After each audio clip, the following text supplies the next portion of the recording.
I think that there is general consensus on this committee that the overall mission of having adequate water supply in the Commonwealth of Pennsylvania is something that's very important. So trying to understand your regulatory authority and who has oversight over you, meaning the SRBC.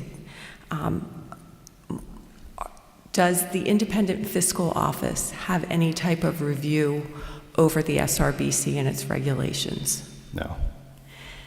Does the Independent Regulatory Review Commission have any oversight or review authority over the SRBC and its regulations? No. Is the SRBC subject to Pennsylvania's right-to-know laws? Not specifically, but we've developed our own access to records policy, similar to Pennsylvania's right-to-know law. Okay. Does the Auditor General have authority over the SRBC? It's my understanding that that type of authority would come from the U.S. General Accounting Office, or General Administration Office. So Pennsylvania has no way of going in and auditing your use of funds appropriated by the legislature, signed into law by the governor from the general fund? Of course they do. It's Pennsylvania's a member of the commission, and any of the commissioners are entitled to any and of all of our documents they would like to see. Okay, so we would be able to obtain information for the Auditor General to look at with regards to the fees that are charged, any of the fines that are assessed on Pennsylvania businesses or municipalities? Absolutely, and we're also, the compact requires the commission to have an independent auditing firm conduct an audit every year, so that information is available, but yes, you can request anything you like. And then the reserve funds that you maintain, are they also auditable? Of course. Okay. With regard to federal oversight, you referenced GAO.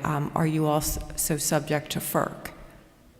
No, FERC has recognized that we have concurrent jurisdiction, meaning that we share information, but our regulatory authority is not precluded by theirs. Okay, so ultimately, when you promulgate regulations, is there any type of review process? Who ultimately are you responsible to when you seek to promulgate those regulations that you impose? I've heard many times that there is no oversight. From my perspective, having to move a proposed regulation from draft to final, we have the process of getting 4 jurisdictions to agree to a proposed regulation. So that's 3 governors, their legal counsel, as well as the federal government. Any rule that is proposed must go out for public comment. So we're subject to review and oversight by the public and whatever comments they wish to make on the rule. So there is a very extensive and public, an open process before any rule is promulgated.